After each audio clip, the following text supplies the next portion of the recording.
இயேசுவில் அன்புக்குரியவர்களே, படைப்பின் தொடக்கத்தில் தண்ணீரில் அசைவாடிய கடவுளின் ஆவி இன்று இயேசு கிறிஸ்து தண்ணீரால் திருமுழுக்கு பெறும்பொழுது இறங்கி வருகின்றார்.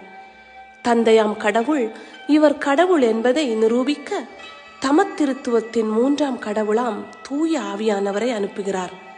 அப்பொழுது, என் அன்பார்ந்த மகன் நீயே, உன் பொருட்டு நான் பூரிப்படைகிறேன் என்று கூறுவதன் மூலமாக இயேசு கடவுளாக இருக்கிறார் என்பதும் தெளிவாக தெரிகிறது.